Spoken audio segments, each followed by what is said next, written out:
And you're sleeping within reach of the cutest and the most wonderful teddy bear in the world. Put your arms right around it and hug it.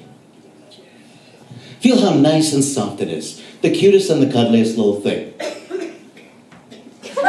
All right, I think we're ready to start the show. Are you guys ready? Is that a yes? Now, when we wake them up, we need to hear the biggest round of applause that all of Brampton, I guess, has ever heard. That job is yours. My job is to say everyone. Absolutely wide awake now. Wide awake. Now, you know what? Instead of you being on the end, wide awake. Absolutely wide awake. Why don't you come and join us right over here? Perfect. And you too, move on in. This way everybody's all together. We will get a chance to meet all of our wonderful volunteers very, very shortly. But before we do, everyone sit back. Make yourselves comfortable. And close your eyes. And close your eyes. And picture yourselves. Imagine yourselves very vividly. No longer right here. On a cold winter day. In Brampton, Ontario. But on a beautiful beach. In sunny California. The temperatures are marvelous. 86 degrees Fahrenheit. 86 degrees Fahrenheit is 30 degrees Celsius. And you absolutely love it here. You love it here so much. Your body's not heavy at all. You can feel the ocean coming in. It's coming closer and closer to your feet each time. And today, your hair turned out just right. Not only did you shampoo today, but you also conditioned. And go ahead and run your fingers through your hair. Feel how nice and soft it feels.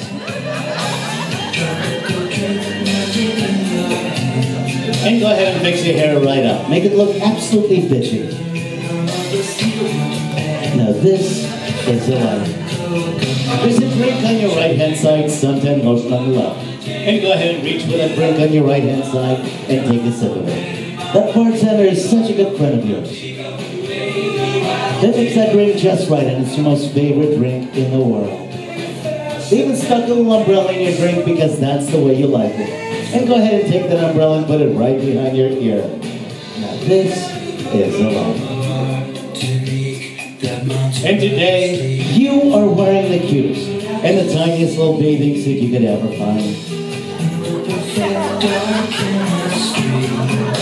And you're feeling so incredibly sexy.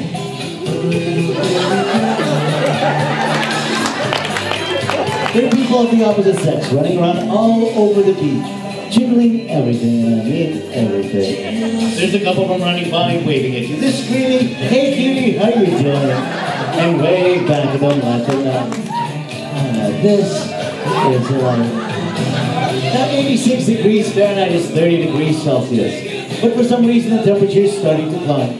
And it's going up to 92 degrees Fahrenheit. It's getting to be just that low but hot for no apparent reason whatsoever. Take another sip of your drink. Your bartender friend did such a good job with it. You feel compelled to show them an okay sign. Go ahead and do it. Right on, man. Those people of the opposite sex are running by now. They're screaming, "By the way, cutie, what's your name?" Actually, go ahead and take another look. They're running by naked.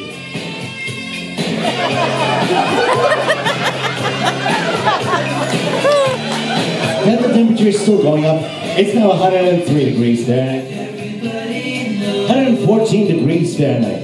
There's a bead of perspiration rolling down your cheek. And go ahead and wipe it off. Why don't you finish that drink and throw your cup away? And mention to your bartender friend to make it another one, just like it. Actually, never mind, make it two. And while you're at it, get a couple drinks for those people running by. And make sure the bartender knows exactly what they look like. 126 degrees Fahrenheit. It's just like sitting in a sauna. Everything you're wearing is completely soaked with your own sweat. If you take your clothes, you can wring them right out into a bucket. That's how hot it's here. And bartender, what the heck is wrong with you, man? Get those drinks here now and make it snappy, huh? Oh, but that's what it is. You forgot to put suntan lotion all over yourself. Go ahead and reach on your left-hand side, then put the suntan lotion all over you. Don't miss one single spot. Just go all around you and rub it in. And don't forget that big toe, because you hate it when your toes burn.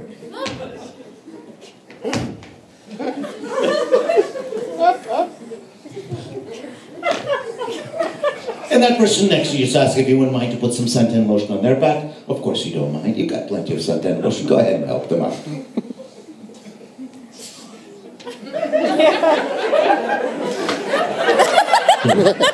And now go ahead and help the person on the other side.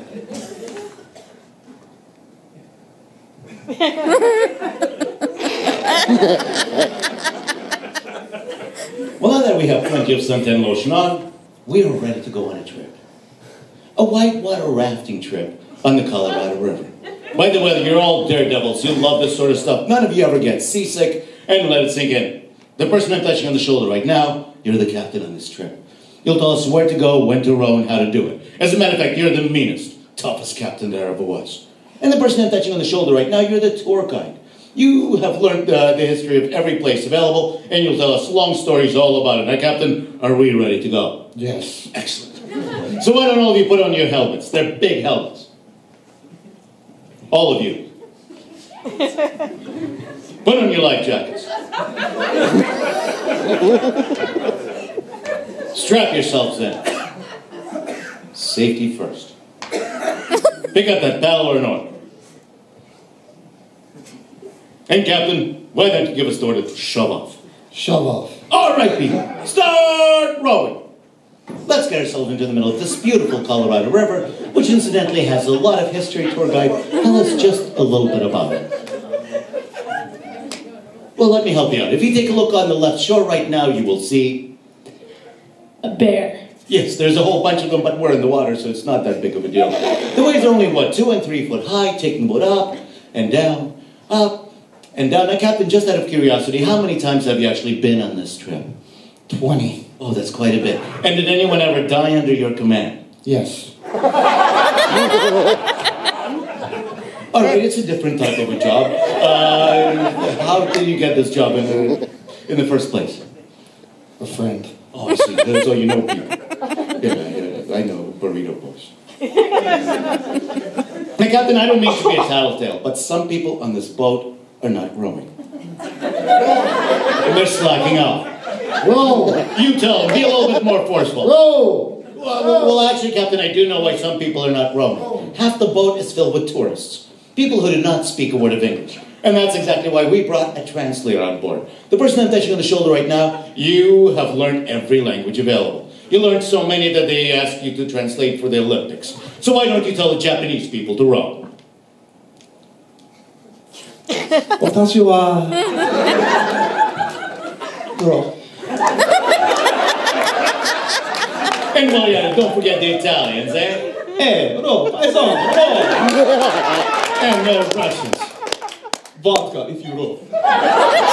And row, people row, because the waves are picking up more and more. They're now 5 and 7 foot high. They're taking more up and down. Up and down. If you take a look on the right shore right now, you will see... trees. Yes, there's a whole bunch of them. They were planted there a long, long time.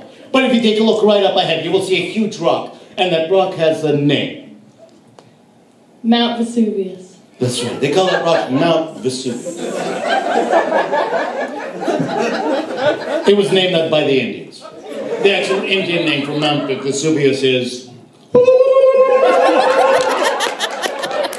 And Captain, we seem to be heading straight for Mount Vesuvius. I think we need evasive maneuvers. Tell the team which side to row on. Left. And everybody row left. And left. And left. We're Japanese friends.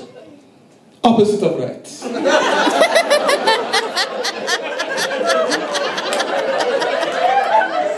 And the Swedes. Swiss cheese? And the Russians. Duh. Captain, the left's not working. Maybe we should try the right. Right. Tell the team. Right. Tell the tourists.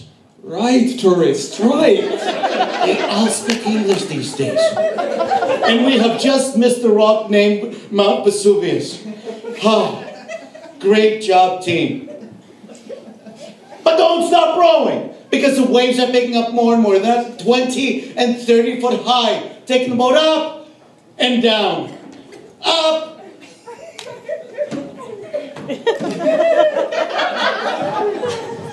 And down. And all of you know that the Colorado River, flows directly into the Niagara River. Which of course is famous for Niagara.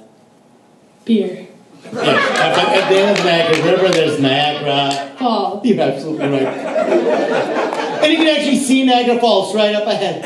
You can see someone in a barrel going over the falls. You can hear them screaming, ah!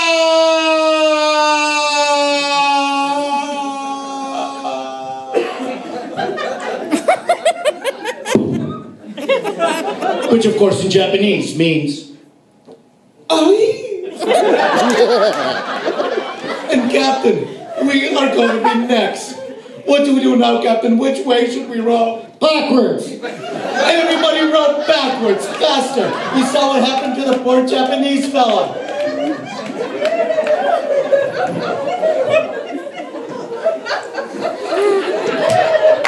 And everyone, relax. And relax. Because no longer you find yourself in Niagara Falls. In Colorado.